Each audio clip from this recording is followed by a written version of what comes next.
तो hello everyone, my name is Mofid और आज हम यहाँ पर एक बार दोबारा आए हैं और क्लास 10 के केमिस्ट्री के हम 15 एमसीक्यू कंटिन्यूसली करेंगे जो कि इंपॉर्टेंट है। और ऐसा ही नहीं कि एक ही चैप्टर से है, हर चैप्टर से कुछ क्वेश्चंस निकाले हैं और उसी को पुट करें। तो सीबीएसई क्लास 10 केमिस्ट्री के इंपॉर्टेंट एमसीक्यूज हैं और board examination point of view से बहुत ज्यादा इंपॉर्टेंट है। मेरा नाम है मोफिद अहमद, ये मेरा नंबर है, अगर इसको डाउट हो तो पूछ सकते हैं।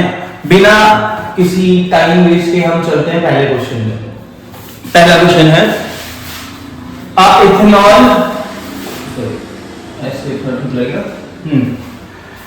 Ethanol is heated with alkaline potassium permanganate to give a compound X।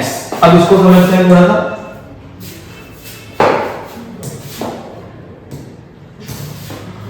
भाई इथेनॉल का फॉर्मूला है C2H5OH। C2H5OH is heated with alkaline potassium permanganate। alkaline potassium permanganate का क्या मतलब है? KMnO4 to give a compound X। भाई ये compound X दे रहा है, ठीक है। दोबारा, एक इथेनॉल है, उसको हीट कर रहे हैं alkaline KMnO4 के साथ, हीट कर रहे हैं इसके साथ, वो कंपाउंड देगा X। हमें क्या करना है? X की आइडेंटिफिकेशन बतानी है। और दूसरा क्या पूछ रहा है?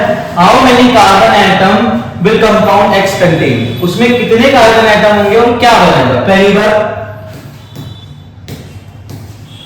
भाई ये जो KMnO4 होता है ये ऑक्सीडाइजिंग एजेंट होता है। क्या होता है? ऑक्सीडाइजिंग एजेंट, ठीक है। ये क्या करेगा? इथेनॉल को ऑक्सीडाइज कर देगा, इथेनॉइक एसिड में। पहली बात ऐसे अगर इसको थोड़ा एक्सपेंड करके देखें, CH3CH2OH, मैं कह रहा हूं ये वाला H हटा देते हैं और एक ऑक्सीजन ऐड कर देते हैं, तो क्या बन जाएगा? Ethanoic acid. तो अगर इथेनॉल में KMnO4 डालते हैं तो ये बनेगा CH3COOH, इथेनॉइक एसिड। क्या बन जाएगा? Ethanoic acid. और ये चैप्टर 4 का ऑक्सीडेशन वाला टॉपिक है। टॉपिक का नाम क्या है? ऑक्सीडेशन। तो यहां से हमारा चैप्टर 4 का एक टॉपिक भी कवर हो गया कि ऑक्सीडेशन क्या होता है। जब इथेनॉल में हम ऑक्सीडाइजिंग एजेंट डालते हैं KMnO4 या फिर K2Cr2O7 पोटेशियम डाइक्रोमेट, वो क्या करता है कि इस कंपाउंड का हाइड्रोजन को रिमूव कर देता है और उसको ऑक्सीजन दे देता है। और फर्स्ट चैप्टर में हमने पढ़ा था कि अगर ऑक्सीजन किसी में ऐड हो रहा है, हाइड्रोजन निकल रहा है, तो वो ऑक्सीडेशन है। तो यहाँ पे इथेनॉल का ऑक्सीडेशन हुआ और वो क्या बन गया? Ethanoic acid. पॉइंट ये दूसरा कुछ मतलब पहला से पूछा नहीं है बट फिर भी हमने कर लिया। How many carbon atom will compound X contain. भाई कितने कार्बन एटम है? दो ही कार्बन एटम है। दो कार्बन एटम यहाँ थे तो दो कार्बन एटम यहाँ थे, उसने सिर्फ ऑक्सीडाइज करा। तो आई थिंक पहला क्वेश्चन समझ में आ गया होगा। अब चलते हैं दूसरे क्वेश्चन की तरफ। दूसरा क्वेश्चन है right IUPAC name of the following structure. Right IUPAC name of the following structure. भाई इस स्ट्रक्चर का नाम बताना है। तो IUPAC नेम क्या होता है? जिसमें मिथ प्रोब्यूट, अगर थोड़ा सा रूल पढ़े हो तो याद होगा। अब इसमें पहली बार इस स्ट्रक्चर को देखो, ये स्ट्रक्चर है क्या? इस स्ट्रक्चर में नंबर ऑफ कार्बन गिनो। पहला 1 2 3 4।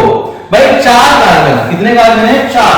तो यहां से मेरा ये खत्म हो जाता है, 3 ऑप्शन बचते हैं, ये 3 ऑप्शन। तो मतलब ऑप्शन एलिमिनेट करना सीखेंगे एमसीक्यू में। अब ब्यूटाइलिक एसिड है, ब्यूटेनॉइक एसिड है, ब्यूटेनॉन है। पहली बार लास्ट में देखेंगे हम, लास्ट में फंक्शनल ग्रुप देखेंगे कि फंक्शनल ग्रुप कहां है। ये दिख रहा है और ये होता है COOH। और ये होता है कार्बोक्सिलिक एसिड। क्या होता है?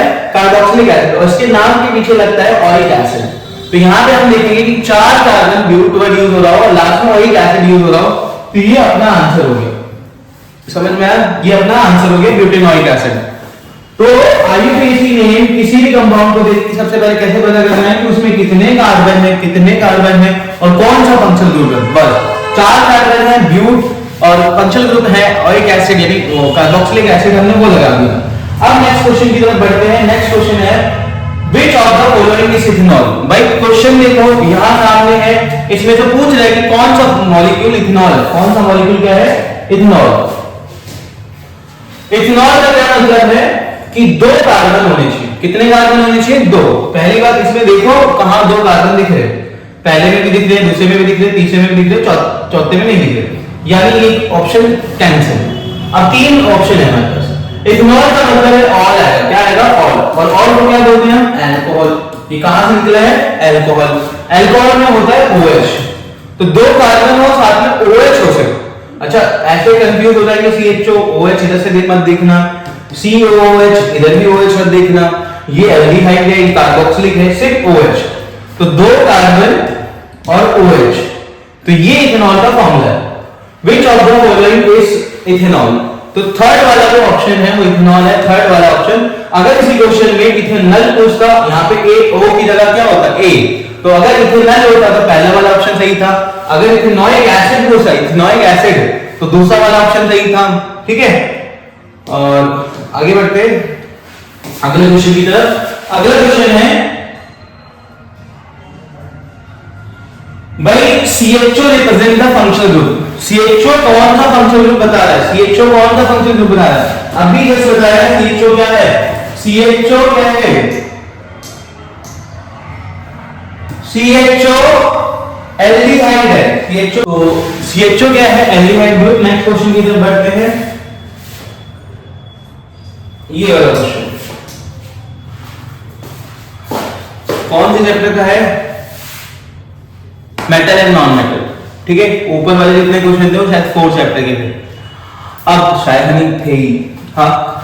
तो a metal which is preserved in kerosene, भाई केरोसिन में डुबोकर किसको रखा जाता है, केरोसिन में डुबोकर किसको रखा जाता है, ठीक है।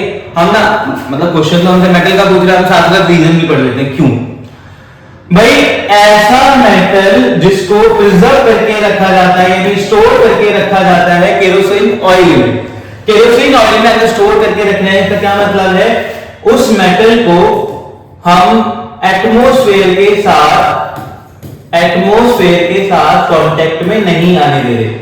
हम यही है हमारा मकसद, यही है मकसद कि उसको एटमॉस्फेयर के कांटेक्ट में नहीं आने दे रहे। अगर हम कांटेक्ट में नहीं आने दे रहे इसका मतलब ये मेटल बहुत ज्यादा रिएक्टिव है, ये मेटल बहुत ज्यादा रिएक्टिव है, और इसी की रिएक्टिविटी को ताकि वो आगे किसी से रिएक्ट ना कर ले हमें उसको प्रिजर्व करके रखना है। क्या करके रखना है, प्रिजर्व। अब वो मेटल कौन सा हो सकता है जो रिएक्टिविटी सीरीज में टॉप पर आता हो, तो सबसे बढ़िया एग्जांपल है इसका a metal which is preserved in kerosene, इसका एक ही एग्जांपल याद कर लेना सोडियम। भाई सोडियम मेटल ऐसा है जो कि बहुत ज्यादा रिएक्टिव है, ऑक्सीजन के कांटेक्ट में आने पे क्या पकड़ लेगा, आग पकड़ लेगा, फायर पकड़ लेगा, इसलिए इसको प्रिजर्व करके रख ले। सेकंड अ लस्ट्रस कलर्ड नॉन मेटल, भाई lustrous coloured non metal, lustrous का मतलब क्या होता है, चमकदार। मेटल तो सारे ही चमकदार होते हैं ऑलमोस्ट, बट लस्ट्रस की बात कर रहा है, ठीक है, नॉन मेटल की, तो इसका आंसर है आयोडीन। आयोडीन शाइनी होता है, ठीक है। A metal which can melt while kept on palm, palm का मतलब है हथेली। भाई हथेली पे रखने पे अगर वो मेल्ट हो रहा है, हथेली पे रखने पे अगर वो मेल्ट हो रहा है, मेटल हथेली पे रखने पे अगर वो मेल्ट हो रहा है, उस मेटल का नाम बताना है, उस मेटल का नाम है गैलियम। गैलियम इसका नाम है कि ऐसा मेटल जिसको पाम पे रखने पे वो मेल्ट हो जाए, उसका नाम क्या है, गैलियम। अगला question a metal which is poor conductor of heat, देखो मेटल ज्यादातर गुड कंडक्टर ऑफ हीट होते हैं। अब हमसे पूछ क्या है, पुअर कंडक्टर ऑफ हीट, इसका मतलब है तो सारे एक्सेप्शन वाले क्वेश्चन है, तो पुअर कंडक्टर ऑफ हीट का मतलब है लेड। कौन सा है, लेड, Pb। तो एक बार दोबारा, ऐसा मेटल जिसको केरोसिन में डुबो के रखे सोडियम, ऐसा मेटल ऐसा नॉन मेटल जो कि लस्ट्रस हो आयोडीन, ऐसा मेटल जिसको पाम में रखने पे मेल्ट हो जाए गैलियम, और ऐसा मेटल जो कि पुअर कंडक्टर ऑफ हीट हो लेड, ठीक है। आई होप ये वाले समझ में आ गए हो। फिर आगे बढ़ते हैं नेक्स्ट क्वेश्चन में। एक्वा रेजिया, एक्वा रेजिया, अब ये एक्वा रेजिया क्या है भाई, aqua regia is royal water, भाई रॉयल वाटर। तो भाई क्वेश्चन ये भी पूछ सकता है ना कि रॉयल वाटर किसको हम बोलते हैं, ये भी पूछ सकता है दोबारा। अच्छा ये सारे क्वेश्चन ऐसे हैं जो प्रीवियस ईयर बोर्ड्स में आए हुए हैं, ऐसा नहीं है कि कहीं से भी रैंडम उठाया और ऐसे लिख दिया, सारे प्रीवियस ईयर क्वेश्चन है, छाट छाट के लिखे हुए हैं एक एक question. Aqua regia is called royal water, aqua regia को क्या बोलते हैं? Royal water, because it dissolve gold is composition. भाई ये गोल्ड को डिसॉल्व कर लेता है, मतलब ऐसा सॉल्यूशन जिसके अंदर गोल्ड यानी सोना डाला वो डिसॉल्व हो गया। ठीक, आगे क्या कह रहे हैं? इट कंपोजिशन, कंपोजिशन का मतलब होता है वो किन किन चीजों से मिलकर बना हुआ। कंपोजिशन का मतलब क्या है? किन किन चीजों से मिलकर बना हुआ। अच्छा, उसमें उसका रेशियो बता रहा है 1/3, 1/3 कंसंट्रेटेड। अब पॉइंट ये कि बच्चों ने याद ऐसे कर रखा है 3:1, कंफ्यूज नहीं होना। आगे जो होता है वो ध्यान में रखना है, पीछे जो होता है वो ध्यान में रखना है, उल्टा सीधा कर सकता है। ठीक, पॉइंट ये कि इसमें जो एसिड होता है उसमें सल्फ्यूरिक एसिड नहीं होता, H2SO4 नहीं होता, ये नहीं है। दो ऑप्शन ऐसे ही गलत हो गए, ए और बी। दोबारा, H2SO4 सल्फ्यूरिक एसिड नहीं होता, एक हाइड्रोक्लोरिक एसिड होता है और एक नाइट्रिक एसिड होता है, दोनों ही कंसंट्रेटेड है। याद रखना, जो 3 रेशियो में होता है वो HCl होता है और जो 1 होता है वो HNO3 होता है। तो 3:1, बट हाँ यहाँ उल्टा बोल रखा है, उल्टा 1:3। तो 1:3 का क्या मतलब है? HNO3 उधर होना चाहिए, HCl इधर होना चाहिए। तो तीसरा ऑप्शन सही है हमारा, HNO3 उधर होना चाहिए, HCl इधर होना चाहिए। दोबारा, एक्वारेजिया गोल्ड को डिसॉल्व करने में यूज होता है, इसका रेशियो रहेगा 1:3। अगर तुम HNO3 इधर लेते हो, HCl इधर लेते हो। पॉइंट ये कि इससे ना क्वेश्चन पलट भी सकता है कि किस एसिड का मिक्सचर गोल्ड को डिसॉल्व करने में हेल्प करता है। या फिर जैसे ये चीज यहां लिखी हुई है उसको ऊपर लिख देगा और यहां पे 4 मेटल लिख देगा कि ये किसको डिसॉल्व करने में यूज हो रहा है, गोल्ड, सिल्वर, जो भी है। यहां पे 4 ऑप्शन लिख सकता है। मतलब क्वेश्चन को अगर ढंग से पढ़े तो अगर इस क्वेश्चन को घुमा भी दे तो भी कोई फर्क नहीं पड़ेगा। ठीक है, नेक्स्ट क्वेश्चन की तरफ बढ़ते हैं। नेक्स्ट क्वेश्चन जो है हमारा 7, क्या पूछ रहा है, थोड़ा ढंग से पढ़ेंगे। Which of the following happened to the weight of the silver and copper plate? भाई क्या बोल रहा है? Which of the following, इन चारों में से कुछ ना कुछ होगा। Happened to the weight of, weight मतलब भाई वो या तो उसके ऊपर और ज्यादा डिपॉजिट हो रहा होगा या तो कुछ और निकल रहा होगा। ठीक है, silver and copper plate, silver and, भाई एक सिल्वर है Ag और एक क्या है, एक क्या है भाई, अच्छा खेल रहा है ही हमें सब। 2 मेटल हैं Ag और कॉपर। ठीक, after passing the current for some time, कह रहा है कि यहां पर एक इलेक्ट्रोलिसिस करा रहे हैं जहां पे सिल्वर और कॉपर दोनों साथ में है। तो सिल्वर और कॉपर अगर दोनों साथ में है, करंट भेज रहे हो तुम, तो करंट भेजने से क्या होगा, एक मेटल थोड़ा सा टूटेगा और एक मेटल थोड़ा सा बनेगा, ऐसे समझ सकते हो। तो ये कह रहा है कि कौन टूटेगा, कौन बनेगा और कैसे बनेगा। पॉइंट ये कि ऐसे क्वेश्चन में हमें याद रखना है रिएक्टिविटी सीरीज। क्या था भाई रिएक्टिविटी सीरीज? काशी कहां लिखे, सब मिटाते हैं एक बार, यहां लिखते हैं। काशीनाथ का महंगा आलू जरा फीके पकता है क्योंकि आगे आंटी, क्योंकि मतलब कॉपर, आगे एंटी। अब देखो हमारे पास ये दोनों है और तो किसी की बात नहीं हो रही, क्योंकि आगे। अब पहले तो ये देखो कि कौन ऊपर है और कौन नीचे है। तो भाई क्योंकि मतलब कॉपर ऊपर है, Ag नीचे है। ठीक है, तो पॉइंट ये कि जो ऊपर है तुम्हें ये याद रखना है वो ऑक्सीडाइज होगा। क्या होगा? ऑक्सीडाइज। वो ऑक्सीडाइज होगा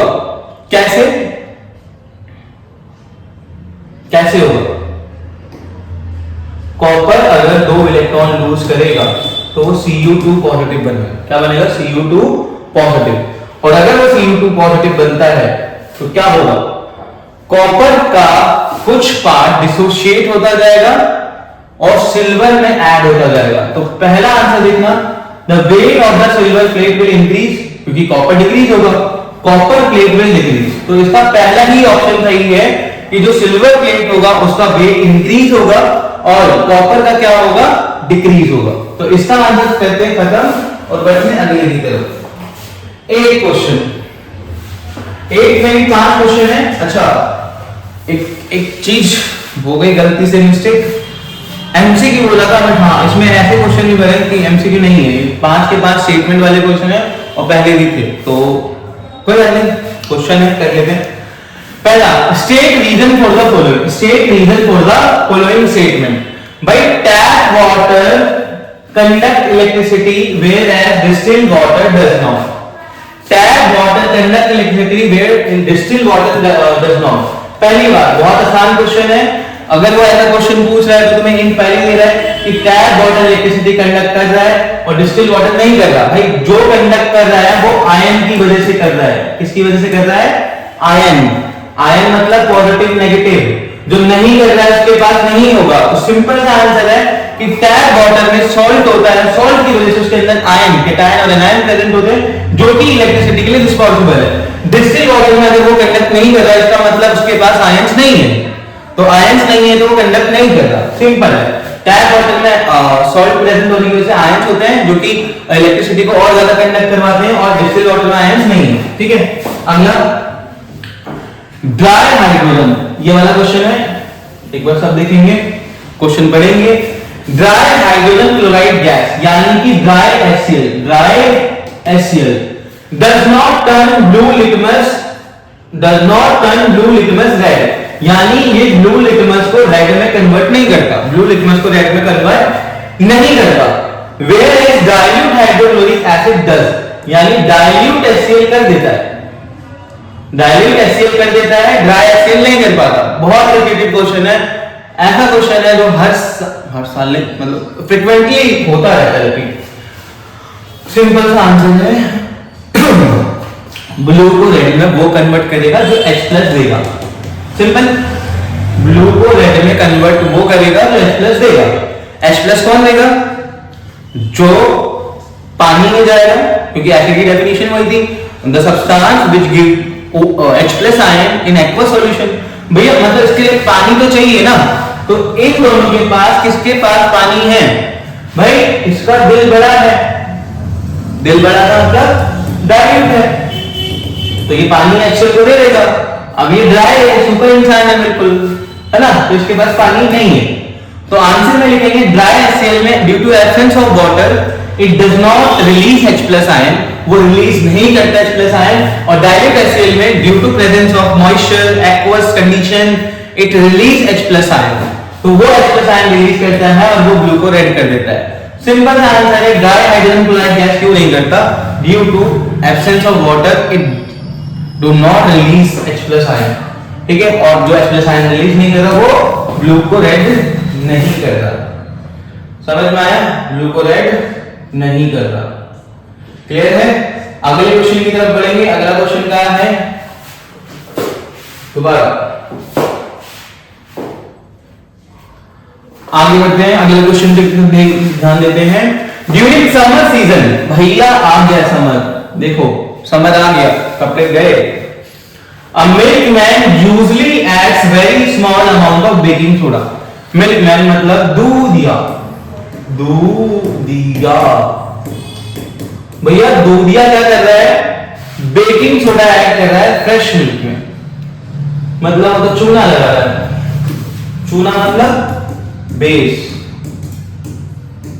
बेकिंग सोडा एक बेस है। बेकिंग सोडा क्या है? एक बेस। और कोई भी चीज अगर किसी में ऐड कर रहा है तो क्यों कर रहा होगा? वो चाहता है कि वो न्यूट्रल हो जाए, ठीक है, न्यूट्रल होने की कोशिश करे। तो सिंपल है, दूध में सबको पता होगा कि दूध में एक चीज होता है लैक्टिक एसिड। क्या होता है? Lactic acid. लैक्टिक एसिड जितना जितनी जल्दी प्रोड्यूस होगा दूध खराब होगा, लंबे टाइम तक चलेगा नहीं, उसमें खट्टापन रहेगा थोड़ा सा। तो उस लैक्टिक एसिड के इफेक्ट को कम से कम करने के लिए और दूध लॉन्ग टाइम तक चले, उसमें डाला जाता है बेकिंग सोडा थोड़ा सा। तो बेकिंग सोडा क्या करता है? उस एसिड के साथ, और ये बेस है, न्यूट्रलाइज कर देता है और इससे थोड़ा सा दूध ज्यादा टाइम के लिए चलता है और खट्टा भी ज्यादा नहीं लगता। ठीक, खत्म। बाकी इतने सारे कहानी नहीं लिखनी, सीधा लिखना है कि उसमें वो बेकिंग सोडा होता है और दूध में लैक्टिक एसिड प्रेजेंट होने की वजह से दोनों का इफेक्ट न्यूट्रल हो जाता है। तो समर सीजन वाला हो गया। अगला 4 डाइल्यूशन ऑफ एसिड। भाई डाइल्यूशन का मतलब क्या है? दिल बड़ा है, पानी दे दो। तो डाइल्यूशन ऑफ एसिड का मतलब है तुम एसिड में पानी डाल रहे हो। एसिड में क्या डाल रहे हो? पानी। आगे acid is added into water, क्या एसिड को वाटर में ऐड करते हैं? And not water into acid, acid के अंदर वाटर डिसॉल्व मतलब वाटर नहीं मिलाते। भाई सिंपल सा रीजन है, जिसको क्वेश्चन नहीं समझ में आया मैं बता दूं। एसिड को हल्का करते वक्त, हल्का मतलब पतला करते वक्त और डाइल्यूट करते वक्त दिमाग में यही आदत है कि acid is added into water. भाई एसिड को पानी में डालना है, पानी को एसिड में नहीं डालना। क्यों? अब क्या होगा अगर हम एसिड को, सॉरी उल्टा पढ़ते पहले, अगर हम वाटर को एसिड में डालेंगे तो ये जो प्रोसेस हो जाती है वो बहुत एक्सोथर्मिक हो जाती है। क्या हो जाती है? एक्सोथर्मिक। अब एक्सोथर्मिक होने से क्या होता है? हीट बहुत रिलीज होती है, तो ये सॉल्यूशन उछल सकता है। फिर वही लगा रहता है, आंसर है कि उछल के मुंह पे आ सकता है, कांच का ग्लास टूट सकता है। ठीक है, इसलिए हमें धीरे धीरे एसिड को वाटर में ऐड करना चाहिए। तो सिंपल, अगर हम वाटर को एसिड में ऐड करेंगे तो क्या होगा? जो भी पानी में ऐड कर रहे हैं वो उछलेगा, उछलते ही ओम बट स्वाहा, है ना? इसलिए हमें वाटर को, एसिड को वाटर में ऐड करना चाहिए, एसिड को वाटर में ऐड करना चाहिए। तो ऐसे याद रखिएगा WA या AW। तो WA खराब है क्योंकि अल्फाबेट फॉलो नहीं करता, W बाद में आता, A बाद में नहीं आता, AW याद कर लेना। तो acid into water, acid into water, shortcut अपना बना सकते हैं कुछ भी। लास्ट क्वेश्चन क्या है भाई?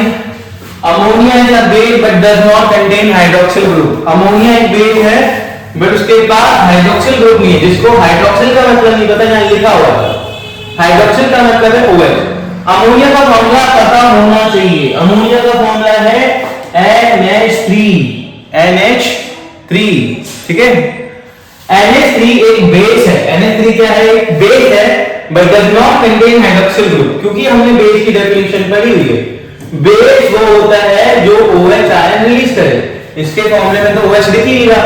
अब आगे बढ़ना है, जब हम अमोनिया को पानी में डालते हैं, जब हम अमोनिया को पानी में डालते हैं, अमोनिया एक H+ को अपने पास बुला लेता है।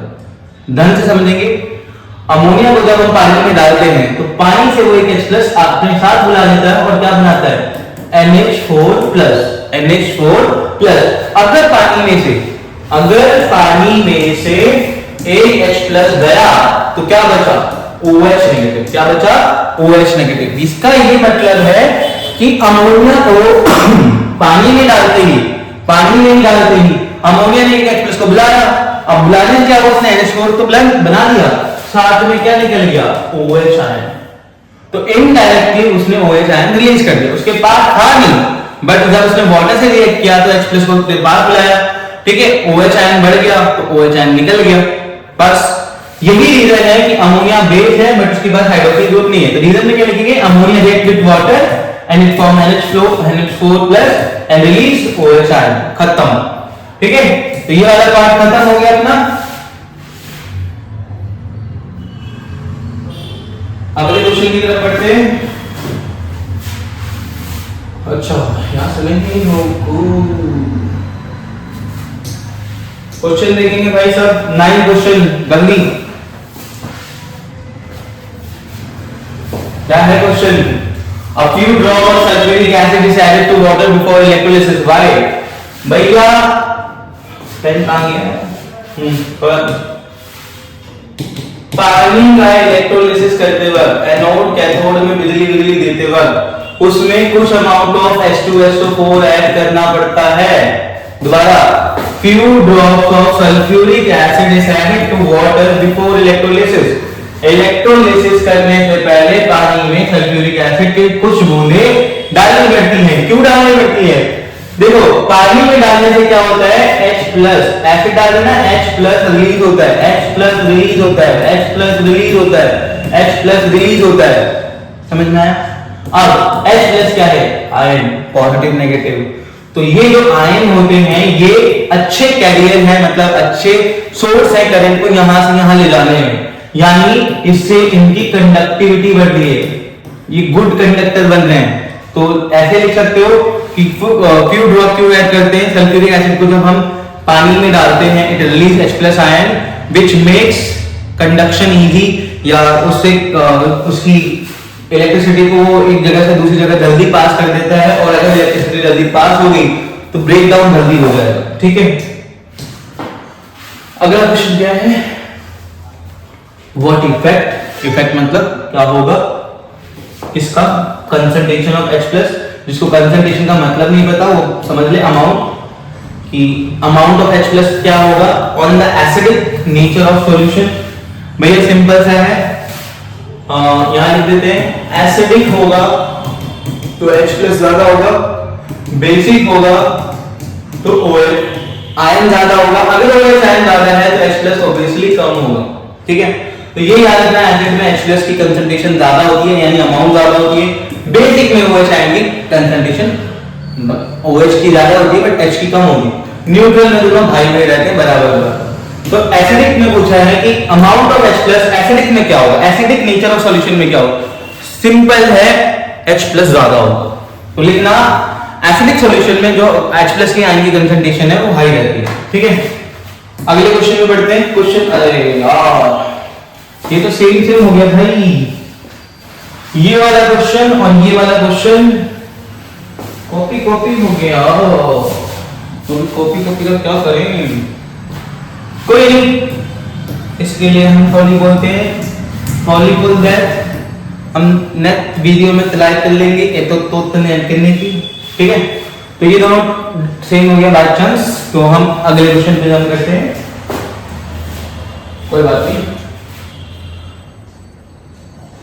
हाँ, तो वही मैं पहले क्लियर कर दूं, एक्चुअली हमने 9 कर लिया है, 10th कॉपी पेस्ट हो गया है, 11 क्वेश्चन, वाह वाह, इसी बात पे लेमन जूस पियो, lemon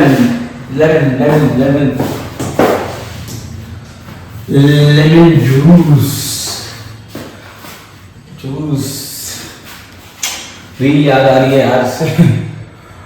consider the pH value of following acidic sample. ठीक है, हम कंसीडर कर लेते हैं भाई पीएच वैल्यू है उस एसिडिक सैंपल के, तो पीएच वैल्यू की बात कर रहा है। अच्छा, जिसको पीएच वैल्यू नहीं पता, 0, 7, 14, इसके बीच में एसिडिक होता है, इसके बीच में क्या होता है, बेसिक, क्या होता है, बेसिक, और यहाँ पे क्या होता है, न्यूट्रल, यहाँ पे क्या होता है, न्यूट्रल, यहाँ पे एसिडिक, यहाँ पे बेसिक और यहाँ पे न्यूट्रल। उसने बोला पीएच वैल्यू कंसीडर करो बट एसिडिक की, यानी कि 0 से 7 के बीच में होगा। The decreasing order of their H plus ion concentration, पहले इसको समझो भाई, अगर ये क्वेश्चन इंक्रीजिंग हो जाता तो क्वेश्चन उल्टा हो जाता। ठीक है, तो ऑर्डर में हमें क्या याद रखना है, डिक्रीजिंग ऑर्डर। डिक्रीजिंग ऑर्डर का मतलब पता है क्या, बड़ा, उससे छोटा, उससे छोटा, उससे छोटा, उससे छोटा, उससे छोटा, डिक्रीजिंग ऑर्डर ये होता है। ठीक है, अब किसका, और जो है H प्लस आयन कंसंट्रेशन। अब तुम एक रिलेशन याद कर लो, तुमसे क्वेश्चन खत्म। H प्लस आयन अगर ज्यादा होगा तो एसिडिक कैरेक्टर ज्यादा होगा, एसिडिक कैरेक्टर ज्यादा होगा। अगर H प्लस आयन ज्यादा है तो एसिडिक कैरेक्टर भी ज्यादा है, तो इनवर्सली प्रोपोर्शनल होता है पीएच वैल्यू के। भैया इसका क्या मतलब है, H प्लस आयन ज्यादा होगा तो पीएच कम होगा, H प्लस आयन ज्यादा होगा तो पीएच कम होगा। ठीक है, इस बात को थोड़ा सा दिमाग में भेजे बना लो। दोबारा बोल रहा हूं, H प्लस आयन ज्यादा होगा तो पीएच कम होगा। दोबारा इधर देखो, H प्लस आयन सबसे कम किसका है, सबसे कम, उसको नंबर 1 दे दो, उसको नंबर 1 दे दो। किसका पीएच कम है, ये रहा ना 1.2। गैस्ट्रिक जूस, इसका पीएच कितना है 1.2, तो सेकंड नंबर पे जो ऑप्शन आ रहा है वो ठीक है। अरे इसने तो धोखा कर दिया, इसका मतलब ए वाला ऑप्शन गलत है क्योंकि 3 आ रहा है, डी वाला ऑप्शन गलत है, तो बचे ये दोनों। कोई बात नहीं, इससे ऊपर पीएच देखते हैं किसका है, 1.2, 2.2, 3.76, 3.0। ये भाई साहब लेमन जूस, लेमन 1। अबे ये दोनों भी सेम है। अच्छा, पहले दोनों भी सेम, ये भी सेम, ऑस्ट्रेलिया मतलब वो देखना सही में चाह रहे हैं कि तुम्हारी नॉलेज है या नहीं इस टॉपिक पे। कोई बात नहीं, 2.2 के बाद 3.76 आता है, 3.0 आता है, तो 3.0 आता है, यानी कि 4 नंबर आना चाहिए। ये रहा 4 नंबर, ये नहीं है, यानी बी ऑप्शन करेक्ट है। क्या करेक्ट है, बी ऑप्शन करेक्ट है, ये है सामने तुम्हारे। और हाँ, इससे रिलेटेड कुछ भी क्वेश्चन बोल सकता है। ये तो इंक्रीजिंग वो डिक्रीजिंग था, अगर ये इंक्रीजिंग पूछता पूरा ऑर्डर उल्टा हो जाता, तब तुम्हें सबसे लास्ट में इसको रखना पड़ता, सबसे लास्ट में, और सबसे पहले इसको रखना पड़ता अगर ये इंक्रीजिंग ऑर्डर पूछ जाता। समझ में आ रहा है? खत्म क्वेश्चन। कितना बढ़िया क्वेश्चन है, कितना मजा आ रहा करने में। चलो क्वेश्चन 12। अरे बोलो बोलो बोलो, बहुत बढ़िया। क्या डायग्राम दिखाई दे रहा है? एक बार मैं मोबाइल में चेक करूं। बहुत बढ़िया, वाह वाह वाह। हाँ, identify gas A in the following experiment. इस एक्सपेरिमेंट में जो गैस निकल रही है वो कौन सी गैस है ये बताना है। तुम इस डायग्राम को देख के ही आंसर खत्म कर सकते हो। भाई जो गैस निकल रही है, गैस निकल रही है, वहां लिखा है कैंडल, वहां क्या लिखा हुआ है? कैंडल। और जब यहां से गैस निकल रही है, उसके बुलबुले दिख रहे हैं, है ना, और वो बुलबुले यानी गैस एक जलती हुई चीज यानी कैंडल से जल रही है। और substance x is used for white washing. White washing का मतलब है सफेदी करने के लिए, घर में जो सफेदी करते हैं उसके लिए यूज होता है। What is the substance x with water? भाई ये सब्सटेंस का नाम क्या है? पहली बात ये सब्सटेंस है कैल्शियम ऑक्साइड। क्या है भाई? Calcium oxide. क्विक लाइम इसका फॉर्मूला है, क्विक लाइम इसका फॉर्मूला है। पानी के साथ मिलाएंगे तो H2 के साथ मिलाएंगे तो ये बनेगा कैल्शियम हाइड्रोक्साइड। क्या बनेगा? Calcium hydroxide. और इसको बोलते हैं स्लेट लाइन। क्या बोलते हैं भाई? Slaked lime. और साथ में निकलेगी एनर्जी, साथ में निकलेगी हीट निकलेगी। तो एक्सोथर्मिक रिएक्शन जो है, क्विक लाइन को पानी में डालेंगे कैल्शियम हाइड्रोक्साइड बनेगा। वो जो सब्सटेंस हमसे पूछा है वो कैल्शियम ऑक्साइड है।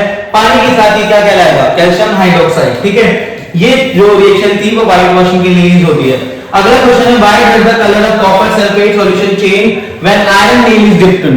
भाई देखो, कॉपर सल्फेट सॉल्यूशन लिया, ठीक है, उसमें एक लोहे की कील डाली, लोहे की क्या डाली? कील।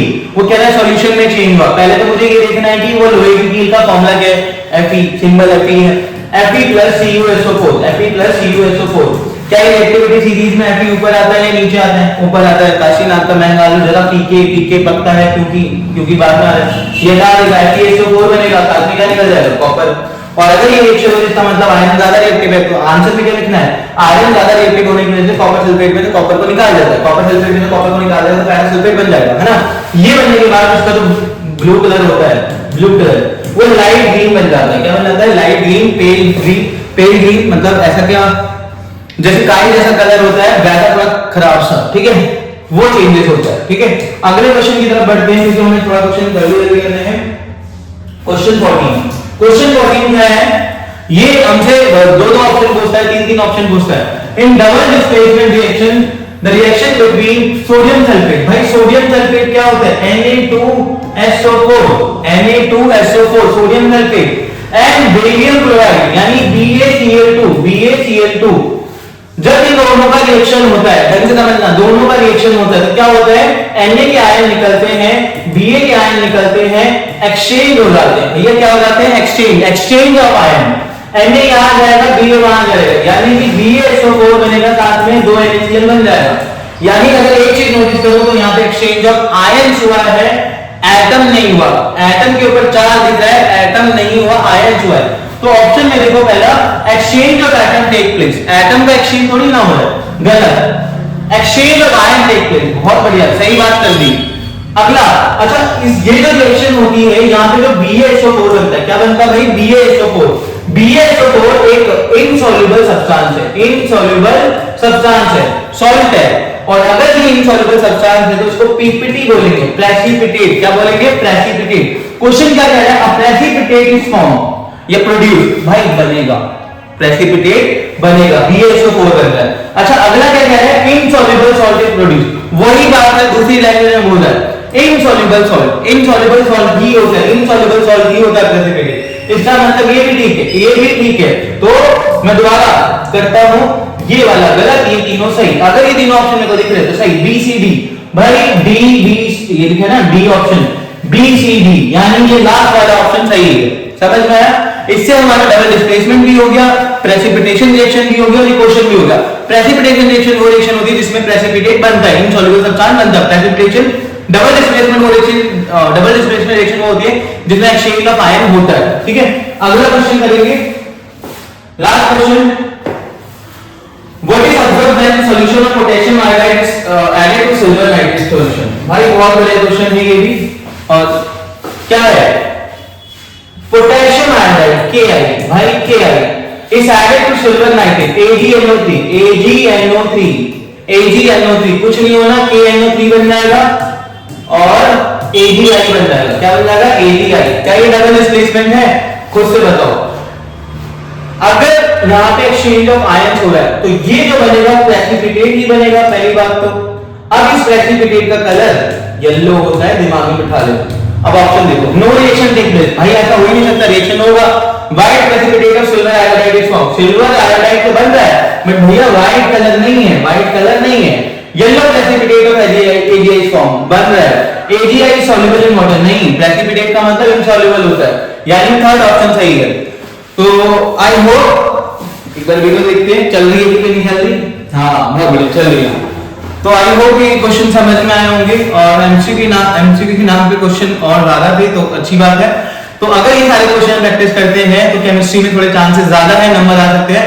And I will try my best to कि मैं फिजिक्स के क्वेश्चन अपलोड करूं और बायोलॉजी के क्वेश्चन अपलोड करूं जल्दी से जल्दी, ठीक है। ये आज ही मैं दोपहर तक अपलोड कर दूंगा या शाम तक अपलोड कर दूंगा। Bye bye.